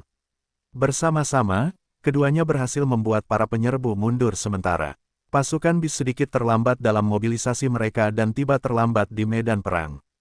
Inilah sebabnya mengapa para pembela mampu bertahan hingga bala bantuan tiba, memaksa pasukan Zelan untuk mundur. Apakah kalian tidak khawatir tentang benteng Windsor? Lawrence, kakek Rebecca, dan teman baik James, bertanya. Kudengar benteng itu bisa runtuh kapan saja sekarang. James menggaruk pantatnya saat dia melihat pasukan besar yang perlahan mendekati benteng. Aku lebih khawatir tentang musuh begitu kadal itu menjadi serius, jawab James tanpa peduli di dunia. Kuharap mereka membunuh bajingan itu sehingga aku bisa meludahi kuburnya. Aku sudah memimpikannya selama bertahun-tahun. Lawrence mendesah sambil menggelengkan kepalanya tanpa daya. Dia tahu tentang permusuhan antara James dan Aramis dan begitu pula orang-orang tua kolot lainnya yang pernah melayani mantan raja. Keduanya seperti minyak dan air, dan akan segera menyerang satu sama lain jika mereka diberi kesempatan. Oh, betapa besarnya Ox, James mengangguk puas saat dia menilai raksasa yang menjulang tinggi di kejauhan. Jika aku tidak salah, namanya Ercitu. Lumayan, setidaknya milenial rank. Aku ingin tahu apakah aku bisa menggunakan Ox itu untuk memperluas lahan pertanian kita. Hei, apakah Ox bagian dari Herd? Herd, ya, kurasa kau bisa menganggap sekelompok Oxen sebagai kawanan, jawab Lawrence setelah mengamati binatang buas itu dari jauh. Aku tidak tahu kau tertarik pada hal-hal semacam ini. James terkekeh, tetapi tidak mengatakan apapun lagi. Bagaimana mungkin dia bisa mengatakan bahwa dia berencana untuk menangkap Ox raksasa dan memberikannya kepada William? Anak laki-laki itu dengan santai mengatakan kepadanya beberapa tahun yang lalu bahwa jika James melihat binatang buas yang kuat milik kawanan itu, dia harus menangkapnya dan membawanya kembali ke Lon, agar Half-Elf bisa mencoba menjinakkannya. Meskipun James tidak sepenuhnya mengerti bagaimana William akan mampu menjinakkan binatang milenium, dia dengan senang hati menyetujui permintaan cucunya. Minotaur, Banteng Inferno, dan 3 Lamasu, gumam James sambil menggaruk kepalanya karena frustrasi. Hah, gelombang, lupakan saja. Aku akan menghajar mereka semua dan menyeret mereka kembali ke Lon sehingga William dapat melihatnya. Begitu dia bangun dari komanya. Jika mereka tidak berguna, aku akan memasaknya untuk dimakan. Damian, Gideon, ya, bos, ambil beberapa Minotaur itu nanti, dan 1 Lamasu itu, perintah James. Pilih kelas B ke atas. Pastikan untuk mendapatkan yang berkualitas tinggi. Aku akan menangani Ercitu itu sendiri. Oke, tentu saja. Penguasa Lon kemudian melirik Jekyll yang sedang sibuk membersihkan giginya di samping. Kau tinggallah di sini dan jaga benteng. Jangan makan binatang buas. William mungkin membutuhkannya. Akan kupikirkan, jawab Jekyll sambil mengamati pasukan monster. Beberapa dari mereka menarik perhatiannya dan ia juga berencana untuk membawa mereka kembali ke Lon untuk digunakan dalam eksperimennya. James memijat dahinya karena Jekyll memiliki ekspresi di wajahnya yang meneriakkan pembunuhan.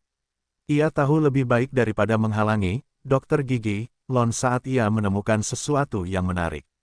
Ia mendesah sebelum menghadapi teman lamanya, Lawrence. Aku serahkan pasukan manusia padamu. Serahkan pasukan binatang padaku. Lawrence menganggukkan kepalanya. Baiklah, mari kita akhiri ini dengan cepat. Kelima pria itu menatap pasukan 100.000 di depan mereka seolah-olah mereka hanya berhadapan dengan balita. Meskipun ada makhluk dalam pasukan Zelan yang kekuatannya setara dengan mereka sama sekali tidak khawatir tentang hal itu. Mengapa? Karena James ada di sana untuk mengawasi pertempuran. Jika ia begitu mudah dibunuh, Aramis pasti sudah melakukannya sejak lama. Fakta bahwa James masih hidup dan sehat membuktikan bahwa dia orang yang tangguh. Sudah lama sejak aku melihat sang penakluk binatang beraksi. Lawrence menyipitkan matanya saat menatap teman lamanya. Demi para dewa, setiap anggota keluarga Ainsworth adalah makhluk aneh. Aku senang mereka bukan musuhku. Tanda hubung tanda hubung tanda hubung tanda hubung tanda hubung. Oke, fokus, kata Issei dengan ekspresi serius. Jangan dipaksakan, biarkan kesadaranmu perlahan menyebar ke tubuhmu. Suara Dewa Harem berbisik di telinga William saat dia perlahan menyatukan kesadarannya dengan tubuh rohnya. Issei melatih William cara menyatu kembali dengan tubuhnya, sehingga dia bisa memeriksa status terkini dari pion catur raja miliknya. Dewa Harem bersikeras bahwa, meskipun William masih belum dapat menggunakan kekuatan penuh keilahiannya karena ia masih di bawah umur, pengorbanan Ian memungkinkan William untuk terhubung dengannya melalui inti roh yang tertanam di dalam tubuhnya. William merasa pusing saat kesadarannya menyatu kembali dengan tubuh rohnya. Meskipun ia masih belum dapat menggerakkan tubuhnya, ia mampu berkomunikasi dengan sistem dan menanyakannya tentang hal-hal tertentu terkait perubahan keilahiannya. Sistem, buka status buah catur raja, perintah William. Kurang dari membuka halaman status buah catur lebih besar dari. Kurang dari mengakses kemampuan yang dapat digunakan lebih besar dari. Tanda hubung tanda hubung tanda hubung tanda hubung tanda hubung. Kurang dari buah catur raja lebih besar dari. Legiun Raja, penghargaan, familia, baru. Tanda hubung tanda hubung tanda hubung tanda hubung tanda hubung. William tidak ragu-ragu dan meminta sistem untuk membuka opsi familia. Ia penasaran apa yang dapat dilakukan kemampuan baru ini untuknya dalam keadaannya saat ini. Tanda hubung tanda hubung tanda hubung tanda hubung tanda hubung. Kurang dari familia lebih besar dari. Memungkinkan host untuk memanfaatkan kekuatan ikatannya dengan anggota familianya. Bergantung pada kekuatan ikatan, host akan dapat menggunakan kemampuan familianya dan sebaliknya. Familia, tersedia, tidak tersedia, tidak tersedia, tidak tersedia, tidak tersedia. Tanda hubung tanda hubung tanda hubung tanda hubung tanda hubung. Apakah kamu melihatnya sekarang? Aku berencana untuk menunggu upacara kedewasaanmu sebelum membahas kemampuan ini kepadamu. Tapi, karena ini sudah ada di sini, sudah waktunya bagimu untuk melatih ikatanmu dengan kekasih putri duyungmu. Kata Issei. Namun, ada kondisi khusus saat mendaftarkan Nim ke familiamu.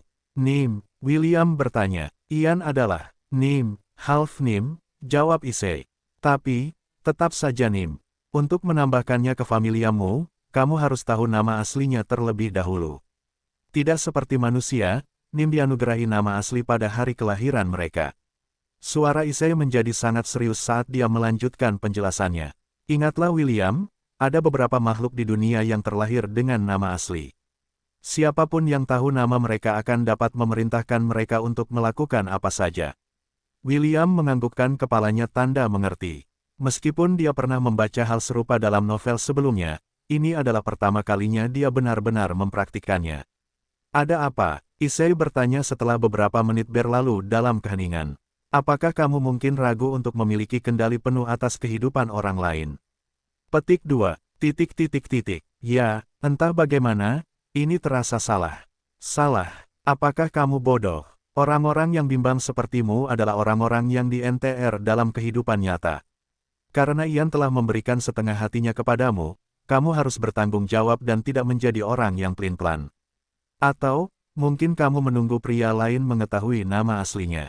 Tentu saja tidak, hanya, aku sudah lama bertengkar dengannya dan selalu memperlakukannya seperti anak laki-laki. Tidak pernah kusangka bahwa anak laki-laki yang selalu mengajakku berkelahi suatu hari akan berubah menjadi putri duyung dan menjadi kekasihku.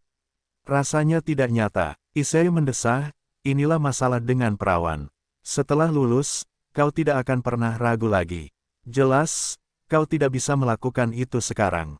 Tapi, William, waktu tidak menunggu siapapun. Waktu tidak akan menunggumu untuk siap, atau Ian untuk siap. Baik itu manusia biasa, atau para dewa, waktu tidak akan menunggu mereka. Jadi, pergilah. Issei memberi William tendangan mental yang memaksa kesadarannya untuk menyatu dengan permata biru yang tertanam di dadanya. Saat ini, Wendy dan Este telah pergi ke garis depan untuk membantu para pembela karena saat itu adalah waktu yang kritis. Mereka hanya tinggal selama beberapa hari karena mereka khawatir tentang William. Sekarang setelah mereka akhirnya tahu bahwa dia aman, kedua penyihir itu kembali bertugas sebagai ksatria kerajaan Helan. Mereka menitipkan William pada Ian karena hanya dialah yang bisa memberi nutrisi pada tubuh spiritualnya. Di dalam laut kesadaran William, putri duyung cantik itu berbaring di atas William dengan dadanya menyentuh dada William. Permata-permata di dalam tubuh mereka masing-masing ditekan satu sama lain agar perpindahan roh lebih efektif. Saat kesadaran William memasuki inti roh, sengatan listrik mengalir melalui tubuh Ian yang membuat tubuhnya gemetar. William, tanya Ian dengan tidak yakin. William telah memberitahu mereka bahwa dia tidak tahu kapan dia bisa berkomunikasi dengan mereka lagi. Meskipun Ian telah mencoba beberapa kali untuk berkomunikasi dengannya melalui inti rohnya, bocah yang tidak sadarkan diri itu tetap tidak responsif. Ini adalah pertama kalinya sejak diskusi pertama mereka bahwa Ian mendapat reaksi darinya. Ini aku, Ian, ada sesuatu yang sangat penting yang perlu kita bicarakan. Apa itu? Apakah kau menyesal? Tanya William. Apakah kau menyesal telah memberikan separuh atau jantungmu kepadaku? William ingin menamparkan dirinya sendiri karena mengajukan pertanyaan yang begitu murahan. Ia telah memikirkan banyak hal yang dapat ia katakan untuk memulai pembicaraan, tetapi tidak ada yang terlintas dalam benaknya. Pada saat itulah pertanyaan ini tiba-tiba muncul dalam kesadarannya. Karena William saat ini dalam bentuk kesadaran ini, semua hal yang muncul di dalam kepalanya secara otomatis diucapkan dengan keras. Half-elf itu memperhatikan saat ekspresi Ian tiba-tiba menjadi serius. Ia menunggu dengan napas tertahan untuk jawaban Ian. Jawaban yang akan membawa hubungan mereka ke tingkat berikutnya yang tidak langsung menjawab pertanyaan William. Sebaliknya, ia teringat saat pertama kali bertemu dengan gembala berambut merah yang kebetulan pergi ke kuil yang sama dengan mereka. Saat itu, ia tidak tahu mengapa ia merasa kesal setiap kali melihatnya. Setelah merenungkannya sejenak, Ian mungkin merasa kesal saat melihat kalung di leher William. Sama seperti elf, humanoid lain seperti Biskin, dan makhluk yang lebih eksotis dijual sebagai budak. Ian adalah setengah manusia dan setengah nimfa. Ibunya adalah putri duyung, sementara ayahnya adalah penyihir manusia yang ahli dalam sihir bumi. Meskipun hubungan seperti itu tidak jarang terjadi, banyak orang tidak menyukainya. Sama seperti half-elf. Untungnya, garis keturunan nimfa Ian dan Ishak lebih kuat. Mereka lebih seperti nimfa daripada manusia dan memiliki kemampuan untuk mengambil bentuk manusia. Karena hubungan rahasia antara keluarga penguasa dan nimfa kerajaan, kesepakatan tertentu dibuat untuk memperkuat hubungan mereka satu sama lain. Aku menyesal, tidak bisa melepaskan kalung ini dari lehermu dengan kekuatanku sendiri, desa Ian. Kau tahu, aku benci perbudakan. Mungkin, aku lebih membencinya daripada kau. Aku berharap suatu hari nanti semua pedagang budak akan dibawa ke guilotin untuk dipenggal. Dengan begitu, generasi berikutnya tidak perlu khawatir diculik saat berjalan di jalanan dan dijual kepada kaum bangsawan untuk dijadikan mainan mereka. Tidak, William, aku tidak menyesal memberimu separuh hatiku. Jadi, jangan membuatku menyesali keputusanku, mengerti? Tidak akan, jawab William. Aku janji. Ian memejamkan mata dan dengan lembut mengusap rambut di kepala William. 5 menit berlalu dalam keheningan sebelum Ian mengambil inisiatif untuk memecah keheningan. Apakah ada yang ingin kau katakan padaku? Tanya Ian. Aku bisa merasakan keraguanmu melalui fluktuasi yang datang dari inti rohku di dalam tubuhmu. Ada apa? William mendesah dalam hati dan memutuskan untuk jujur. Ia memberitahu Ian tentang kemampuan yang baru saja bangkit yang muncul setelah ia memberinya setengah dari inti rohnya. Kau ingin tahu nama sejatiku? Ian terkejut, tetapi itu tidak berlangsung lama. Ia telah berpikir panjang dan keras tentang topik ini, bahkan sebelum William menanyakannya. Bahkan bisa dikatakan bahwa ia telah membuat keputusannya saat ia memberinya setengah dari hatinya. Ya, bolehkah aku tahu nama sejatimu? William, kau tahu, Menanyakan nama sejatiku sama saja dengan melamarku. Kau yakin ingin tahu? Aku ingin tahu, jawab William tegas. Aku berjanji akan bertanggung jawab. Aku tidak akan membiarkanmu pergi, apapun yang terjadi. Ian merasakan jantungnya berdebar kencang saat mendengar janji tulus William untuk tetap bersamanya. Putri duyung cantik itu menundukkan kepalanya dan membisikkan namanya di telinga William. Meskipun hanya mereka berdua di dalam laut kesadarannya, sifatnya yang berhati-hati tidak memungkinkannya untuk mengucapkan nama sejatinya dengan lantang. Ashera, bisik Ian, Ashera di Cordelia, dengan ini, aku sekarang menjadi milikmu. Tolong, simpan namaku di hatimu. Aku akan melakukannya, jawab William. Aku berjanji. Potongan catur raja muncul di atas mereka berdua. Partikel emas yang mirip dengan kepingan salju jatuh pada kedua kekasih itu saat kedua inti roh di dalam dada mereka berubah menjadi emas. Di antara para nimfa, terutama ras putri duyung, memberikan hati seseorang kepada orang lain adalah tanda cinta. Begitu orang itu mengucapkan sumpah cinta kepada putri duyung, warna inti roh akan berubah, yang menandakan bahwa keduanya sekarang menjadi pasangan seumur hidup. Itu juga merupakan tanda bahwa para dewa telah mengakui persatuan mereka. Tanda hubung tanda hubung tanda hubung tanda hubung tanda hubung. Kurang dari familia lebih besar dari. Kurang dari anggota familia pertama lebih besar dari. Ashera di Cordelia, host dapat menggunakan skill Wave Reader. Host dapat menggunakan skill Water Whip. Host telah memperoleh skill Familia Oversoul. Meningkatkan +10 bonus peningkatan untuk semua statistik. Kekuatan statistik dan kemampuan akan meningkat, atau menurun tergantung pada tingkat sinkronisasi antara host dan anggota familianya. Kurung siku tutup. Tingkat sinkronisasi, 30%. Tanda hubung tanda hubung tanda hubung tanda hubung tanda hubung. William dan Ian merasakan hubungan yang lebih kuat di antara mereka berdua saat King Chess Piece dan sistem disinkronkan bersama untuk mendaftarkan anggota familia pertama William. Mulai sekarang, aku akan memanggilmu Ashe saat hanya kita berdua, atau saat kau dalam wujud putri duyung, kata William. Juga, panggil aku Will mulai sekarang, oke. Ashe, sudah lama sekali sejak terakhir kali aku mendengar nama panggilanku, jawab Ashe sambil tersenyum. Jauh di dalam, dia sangat bahagia. Meskipun Wendy adalah kekasih pertama William dan telah menyatakan cintanya sebagai istri pertama, ikatan yang terjalin antara dirinya dan William sekarang adalah ikatan suami istri sejati. William juga memahami hal ini, tetapi dia tidak akan menarik kembali janjinya kepada wanita cantik berambut pirang yang telah dijanjikannya untuk menjadi istri pertamanya. Ashe juga tidak berniat mempersulit Wendy dan memutuskan untuk menyimpan rahasia ini dalam hatinya. Dia sudah merasa sedikit bersalah karena telah mengambil jalan pintas untuk menjadikan William sebagai pasangan hidupnya. Ashe, aku tidak punya banyak waktu lagi, kata William lembut. Aku mengerti, jawab Ashe sambil mengecup kening William. Aku akan menunggumu kembali. Tolong, jangan membuatku menunggu terlalu lama. Aku akan melakukan yang terbaik. Sampai saat itu, tolong jaga tubuhku. Jangan khawatir, aku tidak akan membiarkanmu selingkuh. Sampai jumpa, Will. Cahaya kristal di dada William meredup lalu menghilang sepenuhnya. Sekarang saatnya baginya untuk kembali ke kuil para dewa untuk melanjutkan pelatihan keilahian Issei. Tanda hubung tanda hubung tanda hubung tanda hubung tanda hubung. Di suatu tempat di dalam kuil 10.000 dewa, seorang wanita cantik surgawi, mengenakan gaun hitam, duduk di singgasana hitam dan melihat ke kejauhan. Saat ini dia sedang melihat beruang teddy merah muda yang memegang cambuk air di tangannya. Senyum nakal terlihat di wajahnya. Matanya, yang lebih gelap dari hitam, terkunci pada jiwa berharga yang berada di dalam tubuh boneka itu. Wanita cantik itu memperhatikan saat beruang teddy secara tidak sengaja membungkus tubuhnya dengan cambuk air di tangannya.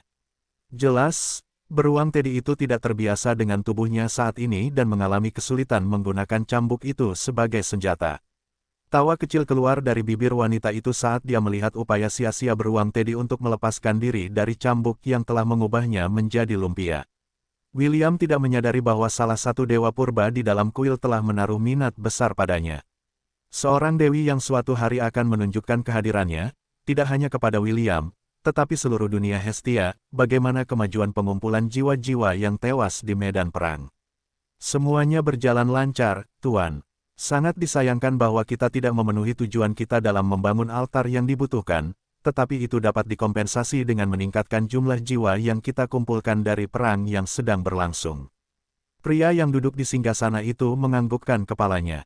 Bagaimana dengan kuncinya? Apakah kita punya berita? Para agen yang saat ini mengawasi kedua pangeran mengatakan bahwa mereka berdua berusaha sebaik mungkin untuk mendapatkan kuncinya, seorang pria yang mengenakan jubah hitam melaporkan. Sayangnya, waktu perang telah menyebabkan mereka mengalami penundaan karena raja selalu bersama dewan perangnya. Tidak ada kesempatan bagi mereka untuk bertanya, atau mencari kuncinya tanpa membuatnya tampak mencurigakan. Ho Gelombang, pria yang duduk di singgasana itu bersandar dan mengetuk jarinya di sandaran tangan. Katakan kepada mereka bahwa mereka memiliki waktu tepat 1 minggu untuk menemukannya. Pada akhir minggu, jika kuncinya masih belum ada di tangan mereka, mereka dapat melupakan kesepakatan kita. Sesuai perintahmu, pria berjubah hitam itu menundukkan kepalanya dan meninggalkan ruangan. Pria yang duduk di singgasana itu memperhatikan kepergiannya dengan ekspresi tenang. Alasan dia memberi kedua pangeran itu ultimatum adalah karena mereka tidak bisa menunda rencana mereka terlalu lama. Menurut Archmage di organisasi mereka, butuh waktu 1 minggu bagi mereka untuk menyempurnakan altar dan merapal mantra benua yang telah mereka persiapkan. Pemanenan, jiwa berjalan lancar. Awalnya, mereka hanya membutuhkan 100.000 jiwa paling banyak jika semua altar dibangun. Sayangnya, mereka sangat meremehkan efisiensi kemampuan agen mereka untuk memicu perang.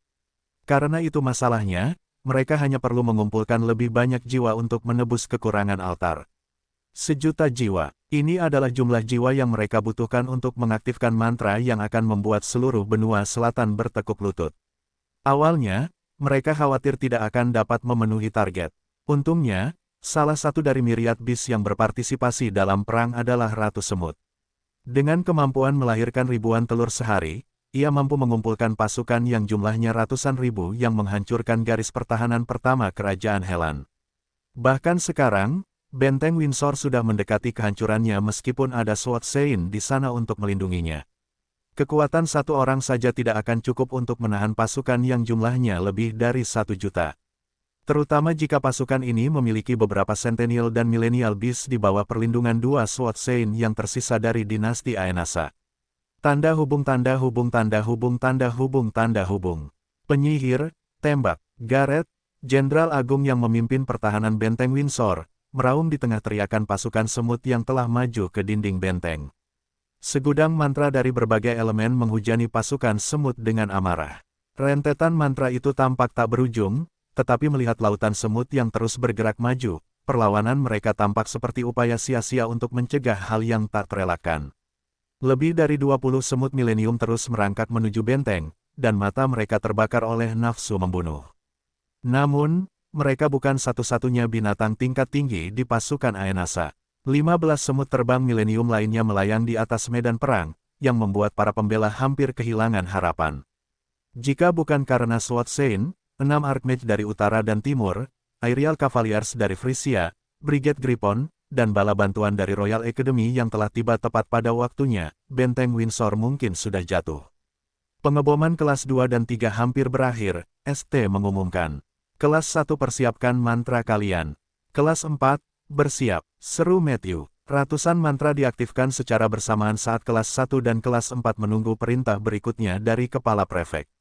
ST dan Matthew memperhatikan pasukan semut yang terbakar di depan mereka sambil menunggu waktu yang tepat untuk melepaskan mantra yang telah mereka persiapkan. Semenit kemudian, pengeboman putaran pertama telah berakhir, dan siswa kelas 2 dan kelas 3 dari divisi sihir mundur untuk mengisi kembali cadangan mana mereka. Begitu mereka melangkah mundur, kelas 1 dan kelas 4 melangkah maju untuk menggantikan mereka. Tembak, perintah ST, dan Matthew secara bersamaan. Hujan mantra turun di medan perang dan membantai semua yang ada di jalan mereka. Setelah insiden di Grand Coliseum, Raja tidak memerintahkan Akademi Kerajaan untuk segera bergerak. Keterkejutan dan kemarahan yang dialami divisi sihir pada hari pertempuran antar divisi membuat mereka tidak dapat segera berpartisipasi dalam perang. Simon, Dekan Akademi, telah mengumumkan bahwa iblis telah merasuki tubuh Carter. Ia menambahkan bahwa iblis tersebut menggunakan rencana yang rumit untuk menempatkan mayoritas divisi sihir di bawah kendalinya dan memaksa mereka untuk mengkhianati rekan-rekan mereka melalui penggunaan mantra yang kuat. Beberapa pengguna roh tingkat tinggi dikirim ke akademi untuk sepenuhnya menetralkan efek mantra penenun pikiran yang masih tersisa dari tubuh mereka. Pengungkapan yang diberikan oleh dekan tersebut membuat para siswa sangat marah dan menyebabkan mereka semakin membenci iblis. Mereka juga berduka atas kehilangan profesor berbakat yang telah jatuh ke tangan mereka. Karena perang telah berubah menjadi lebih buruk, Raja sekali lagi terpaksa memanggil para siswa akademi untuk mempertahankan tanah air mereka. Meskipun seminggu tidak cukup untuk menghilangkan rasa frustrasi yang dirasakan divisi sihir, tidak ada yang dapat mereka lakukan selain berpartisipasi dalam perang yang telah pecah. Wendy dan ST memutuskan untuk membiarkan Ian tetap berada di sisi William untuk melanjutkan pemulihannya. Semua siswa telah dimobilisasi untuk berpartisipasi dalam perang, dan Priscilla dipilih untuk sementara memimpin Amorian War Sovereign, yang juga telah dikirim ke benteng Windsor. Tunjukkan kepada mereka kekuatan Frisia. Kapten Ksatria Udara berteriak saat formasi hipogrif menyerbu ke arah semut-semut terbang di langit. Terbang di samping mereka adalah Ordo Ksatria Amorian yang dipimpin oleh Priscilla. Berkat usaha William, para Ksatria Udara dari Amorian War Sovereign melakukan beberapa pertempuran tiruan melawan Brigade Griffon yang memungkinkan mereka memperoleh pengalaman pertempuran saat bertarung dengan tunggangan mereka. Ini adalah pertempuran resmi pertama mereka. Para ksatria muda di bawah komando Priscilla merasa cemas karena William tidak ada di sana. Meskipun Priscilla hadir untuk memimpin mereka, dia tidak dapat menggantikan citra tak terkalahkan William dalam pikiran mereka. Priscilla tahu ini, tetapi tidak ada yang dapat dia lakukan saat ini. Aku tahu kalian semua merasa cemas, tetapi kalian harus memusatkan perhatian pada musuh di depan kalian, kata Priscilla dengan suara yang tegas. Komandan tidak melatih kalian semua untuk mati sia-sia. Mari kita tunjukkan kepada semua orang kekuatan penguasa perang Amorian. Bunuh mereka semua, bunuh. Kapten Brigade Griffon tertawa sambil mengangkat tombaknya. Dasar bajingan, pastikan untuk tidak kehilangan muka di depan anak-anak. Matilah musuh kita, matilah. Para pembela udara dan kawanan serangga saling bertabrakan. Darah menghujani dari langit saat jeritan dan teriakan bergema di seluruh medan perang. Pertempuran berlangsung selama 3 jam sebelum pasukan Aenasa terpaksa mundur sekali lagi. Namun, mereka berhasil menghancurkan tembok benteng, sehingga benteng itu terbuka untuk invasi berikutnya. Jika bukan karena Aramis berhasil membunuh Emeric, dengan mengorbankan ribuan prajurit Helan pemberani yang telah menemaninya dalam serangan bunuh diri ke pusat formasi musuh, pasukan Aenasan tidak akan memilih mundur. Archmage yang menemani Aramis juga mengabaikan kewaspadaan dan melepaskan mantra lingkaran ke-8 yang menyerang kawan maupun lawan. Serangan-serangan yang dahsyat ini membuat jenderal yang memimpin pasukan Aenasa takut dan memaksanya untuk memerintahkan mundur. Meskipun sebagian besar pasukan mereka adalah pasukan semut, Aramis dan Archamage mengabaikan para semut dan fokus membunuh para prajurit manusia. Setelah pembantaian sepihak dan hilangnya seorang Swatsane, mereka tidak punya pilihan selain mundur dengan tergesa-gesa dan takut bahwa Archmage yang mengamuk akan menyapu bersih semua sumber daya manusia mereka dari muka dunia. Serangan bunuh diri itu memberi para pembela beberapa hari penangguhan hukuman, tetapi itu tidak cukup untuk mencegah hal yang tak terelakkan. 3 hari kemudian, benteng Windsor akhirnya jatuh dan para pembela yang selamat terpaksa mundur. Mereka menuju benteng Ravenlord. Benteng terakhir yang berdiri di antara pasukan Aenasa dan ibu kota kerajaan Helan 2 hari sebelum jatuhnya benteng Windsor. Will, Ashe tergagap saat melihat boneka beruang lucu di depannya. Catatan penulis, kalian mungkin perlu sedikit membiasakan diri, tetapi aku akan beralih memanggil Ian dengan sebutan Ashe saat dia dalam wujud putri duyung, atau saat dia sendirian dengan Will. Ya, ini aku, Will mengangguk. Ada hal penting hei, jangan angkat aku. Ashe mengabaikan protes Will dan berputar sambil memegang boneka beruang di tangannya. Dia kemudian menekan William ke dadanya dan meremukkannya hingga tak sadarkan diri. Lucu sekali, seru Ashe. William mendesah dalam hati dan membiarkan Ashe melakukan apa yang diinginkannya. Saat itulah terdengar tawa kecil di sekitar mereka dan Issei muncul dengan sepasang kekasih kembarnya di sampingnya. Maaf mengganggu momen bahagia kalian, tetapi kami sedang terburu-buru, kata Issei sambil tersenyum. Nona muda, aku kakak Will. Kau boleh memanggilku Issei. Ashe segera memanggil pedang rohnya dan bersiap siaga. Dia bisa merasakan kekuatan ilahi yang sangat kuat keluar dari tubuh Issei, dan dia mengerti bahwa orang di depannya adalah eksistensi yang sangat kuat. Bagus. Issei menganggukkan kepalanya tanda setuju. Reaksimu tepat sasaran, seperti yang diharapkan dari rekan kakakku. William, yang saat ini dipeluk erat Ashe, menepuk dadanya untuk menenangkannya. Jangan khawatir, dia bukan musuh, jelas William. Dia kakakku dan dia menjagaku dengan baik. Ashe menurunkan senjata di tangannya, tetapi tetap waspada. Dia bukan gadis kecil yang akan mempercayai orang asing begitu dia bertemu mereka. Melihat Ashe sudah tenang, Issei menyilangkan lengannya di dada dan menyeringai. Seperti yang kukatakan sebelumnya, kita sedang terburu-buru, kata Issei. Nona muda, aku menarik rohmu dari tubuhmu dan membawamu ke sini ke wilayahku. Namun, rohmu tidak dapat meninggalkan tubuhmu untuk waktu yang lama, jadi aku menyiapkan sesuatu yang akan membantumu tetap di sini untuk jangka waktu yang lama. Tetapi sebelum itu, izinkan aku memberitahumu mengapa kau ada di sini. Begini, William saat ini sedang menjalani pelatihan tentang cara menggunakan kekuatan yang diperolehnya dari penyatuanmu. Tentu saja, dia tidak akan dapat menggunakannya dengan benar kecuali kau ada di sini. Karena itu, aku memutuskan untuk, dengan paksa, membawamu ke sini untuk memastikan bahwa pelatihannya akan berhasil. Apakah kau mengikutiku sejauh ini? Ashe mengerutkan kening, tetapi dia tetap menganggukkan kepalanya. Dia akan mendengarkan terlebih dahulu sebelum dia memutuskan bagaimana berinteraksi dengan kakak pasangannya. Issei berdeham dan melanjutkan penjelasannya. Jiwamu hanya dapat tinggal selama setengah hari setiap hari dan tidak lebih dari seminggu. Karena tidak ingin menyakiti jiwamu, setengah hari di duniamu akan menjadi 3 hari di wilayah kekuasaanku. Tentu saja, aku tidak akan memaksamu jika kau tidak ingin membantu William dengan berpartisipasi dalam pelatihannya. Setiap orang berhak memilih, jadi aku akan memberimu waktu 2 menit untuk memutuskan. Tidak perlu menunggu, jawab Ashe. Aku akan membantu Will dengan pelatihannya. Pilihan yang bagus. Issei bertepuk tangan dan menatap boneka beruang di tangan wanita muda itu. Aku harus menyerahkannya padamu, adik kecil, gadis-gadismu sangat mencintaimu. Boneka beruang itu mengangkat dagunya dengan sikap sombong untuk mengakui kata-kata Issei. Ini yang kau sebut karisma, kakak besar, jawab William. Hanya satu senyuman dariku dan semua gadis di akademi akan berbaris untuk menciumku. Ashe meraih kaki boneka beruang itu dan menggantungnya terbalik dengan kesal. Issei terkekeh saat dia melihat kejahilan keduanya sebelum melambaikan tangannya untuk membawa William dan Ashe ke dalam wilayah istimewanya. Setelah kilatan cahaya singkat, William dan Ashe mendapati diri mereka berada di tempat yang familiar. Keduanya berdiri di laut kesadaran William yang hancur. Aku menghubungkan laut kesadaran William dengan wilayah kekuasaanku untuk sementara waktu agar jiwa nona muda tidak melemah, kata Issei saat ia muncul bersama kedua wanita kembar di sampingnya. Saat ini, William tidak memiliki kekuatan apapun. Selain itu, bertarung dalam waktu lama akan mempercepat kehancuran laut kesadarannya. Untuk mencegah hal itu terjadi, ia harus menggunakan sumber kekuatan dari luar.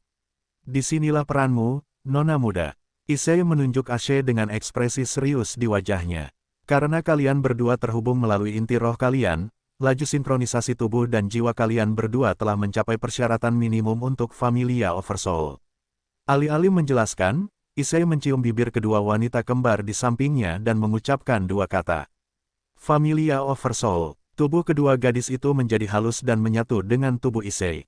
Tak lama kemudian, siluet 2 gadis yang masing-masing memegang pedang dan perisai melayang di belakang tubuh Issei. Mirip dengan aura inten, gumam William sambil menyipitkan matanya untuk mengamati 2 roh yang melayang di belakang Dewa Harem. Tapi, rasanya lebih seperti kekuatan sihir. Kekuatan roh, koreksi Ashe. Itu kekuatan roh dan bukan kekuatan sihir. Meski terasa sama, metode di balik keduanya berbeda. Issei menganggukkan kepalanya, benar. Kekuatan ini hanya bisa digunakan jika ikatan antara aku dan kekasihku mencapai ambang tertentu. Semakin kuat ikatannya, semakin kuat pula kekuatan yang akan terwujud setelah fusi yang berhasil. Ini adalah hal yang harus kalian berdua kuasai dalam waktu 1 bulan. Apakah kalian berhasil menguasai kemampuan ini atau tidak, kalian berdua akan dikeluarkan dari wilayah ini setelah 1 bulan berlalu. William dan Ashe saling pandang dan menganggukkan kepala.